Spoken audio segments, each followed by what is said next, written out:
नमस्कार किसान भाइयों। आज का वीडियो गन्ना बुआई पर आधारित है। क्या फर्टिलाइजर हम दे रहे हैं, कौन सी वैरायटी बो रहे हैं, कूण से कूण की दूरी कितनी है, ये सभी बातें आज के इस वीडियो में आप जानने वाले हैं। न केवल इस वीडियो में बल्कि जो गन्ना बुआई हो रहा है इसकी एक पूरी सीरीज आप लोगों के मध्य रहेगी।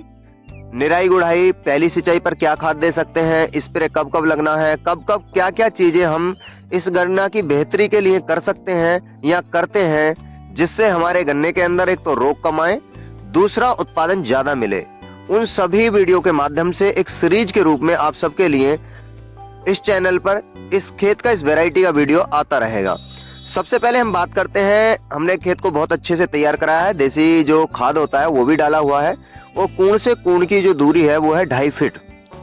और साथियों, अब की बार हम वैरायटी बो रहे हैं 0238, वही वैरायटी जिसे सभी लोग रिजेक्ट मान चुके हैं, क्योंकि इस वर्ष इसने रेड रोट बहुत ज्यादा आया था, तो उस कारण से हमारे किसान भाइयों को बहुत ज्यादा घाटा भी हुआ था। लेकिन जो हमारे पास गन्ना खड़ा है 0238, इसमें रेड रोट का कोई नाम नहीं था। इसमें पोका बोइंग और टॉप बोरर आए थे, लेकिन उन पे हमने थोड़ा ट्रीटमेंट दिया तो वो भी कंट्रोल हो गए थे। तो मेरा कहने का मतलब यही है कि अगर आप समय से और प्रिवेंटिव होकर के कुछ चीजों को ठीक करना चाहें तो आप अपने गन्ने की फसल से रेड रोट, पोका बोइंग और टॉप बोरर जैसी बीमारियों को रोक सकते हैं। और आप भी 0238 जो पैदावार के मामले में सबसे हैवी वैरायटी है, उससे बम्पर उत्पादन ले सकते हैं। देखिए दोस्तों, हमने इसकी वड जो है वो काट ली है। 1 से 2 आंख की अगर पोई आप रखते हैं तो बहुत ज्यादा अच्छा रहता है। कई बार कॉन्सेप्ट ये भी है कि एक आंख को जमा करके उसमें क्या है, ऊर्जा पूरी ले नहीं पाता है शुरुआती चरण में जो पौधा होता है, इसलिए सुनिश्चित करें कि 2 आंखों का पेंडा ही काटें और उसके बाद आप अपने गन्ने को बोएं। अब हम बात करते हैं कि कौन कौन से फर्टिलाइजर अपनी इस बुवाई के अंदर हम उपयोग करने वाले हैं। देखिए, डीएपी लेंगे क्योंकि काली जो मिट्टी है उसके अंदर एनपीके का थोड़ा कॉम्बिनेशन ठीक नहीं रह पाता है, वो थोड़ा सा रिजल्ट कम देखने में आया है। तो डाई अमोनियम फॉस्फेट 1846 1 एकड़ के लिए हम ये ले रहे हैं 50 केजी का बैग।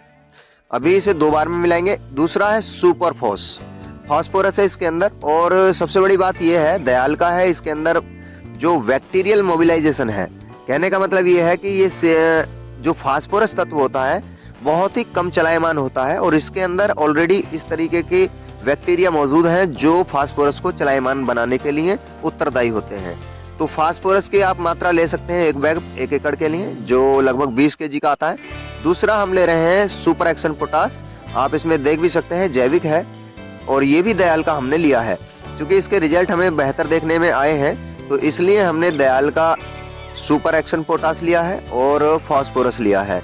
तो ये दोनों चीजें हो गई। इसकी मात्रा आप 4 से 8 केजी कर सकते हैं पर एकड़ के हिसाब से। और जो तीसरी हम चीज लेने वाले हैं ये है माइक्रोराइजा। असल में माइक्रोराइजा अगर हम शुरुआती दौर में डालते हैं तो भूमि के अंदर जो विद्यमान तत्व हैं या जो हम दे रहे हैं वो हमारे पेंडे को या हमारे कल्ले को या हमारे जड़ों को, जो पौधे की जड़ें विकसित होती हैं शुरुआती दौर में, उन्हें बहुत अच्छे से पोषण मिल जाए और अच्छा और स्वस्थ पौधा निकल के बाहर आए। और फिर टाइमिंग पे ट्रिलिंग वगैरह जो हो उसके लिए भी ये बहुत ही अच्छे से काम करे। 5वीं है बोल्टाक्स, जिसके अंदर फिप्रोनिल प्लस थाइमेथोक्सम है। क्योंकि आपने देखा होगा चोटी वेदक रोग आता है शुरुआती दौर में, या फिर व्हाइट लट होती है, या फिर आपका दीमक होती है। इस तरीके के कीटों को बहुत अच्छे से कंट्रोल करता है प्रारंभिक फेज में। छठी हम चीज ले रहे हैं संचार। ये एग्रोस्टार बनाता है जिसके अंदर नाइट्रोजन, फास्फोरस, पोटास के साथ साथ बहुत सारे तत्व इसमें, जैसे कि कैडमियम हो गया, कॉपर हो गया, आप देख भी पाएंगे। थोड़ा ठीक से दिख नहीं पा रहा है लेकिन मैं बता रहा हूँ, आर्सेनिक है, लेड है, करक्यूमिन है, कैल्शियम भी है इसके अंदर। तो एक बहुत ही अच्छा कॉम्बिनेशन है किसी भी फसल के लिए। अगर मैं डोज की बात करूं तो गन्ना जैसी मतलब दीर्घकालिक फसल के अंदर इसकी 25 केजी मात्रा पर्याप्त होती है, लेकिन हम यहाँ पे केवल 10 केजी पर एकड़ के हिसाब से ले रहे हैं क्योंकि हमने ऑलरेडी बहुत सारी चीजें इसमें डाली हुई हैं।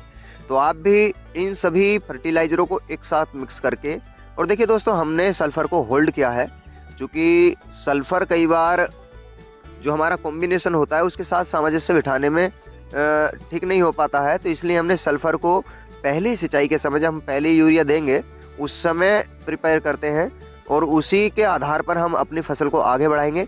तो अच्छे से इन सभी फर्टिलाइजरों को मिला लें, क्योंकि जो वोल्टाक्स है उसका बारीक दाना होता है वो नीचे ना रह जाए, इसलिए बहुत ही अच्छे से 2-4 बार काट करके आप अपनी फर्टिलाइजर को मिक्स करने के बाद जो कूण खिंचे हुए हैं उसमें एक तरीके से पर्याप्त मात्रा जो 1 एकड़ के लिए हो जाए उस तरीके से छोड़ेंगे। और फिर चाहे तो पेंडा डालने से पहले चाहे पेंडा डालने के बाद आप अपनी फसल के अंदर दीजिए और फिर उस पे पाटा लगवा करके जमीन को ढकवा दीजिए।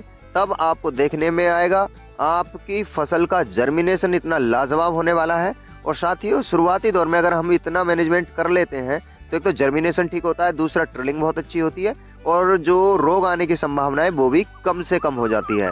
तो इसलिए 0238 वैरायटी के साथ आप ये सब चीजें कर सकते हैं। किसान भाइयों, आपसे निवेदन रहेगा, जो हम सीरीज लाने वाले हैं इस गन्ना बुवाई के बाद, निराई गुड़ाई, पहला यूरिया, पहला खाद, स्प्रे कौन कौन सा देंगे, किस समय पर क्या क्या फर्टिलाइजर हम देने वाले हैं, उसके इंस्ट्रक्शंस हम वैसे भी जो है अपने थंबनेल में रखेंगे।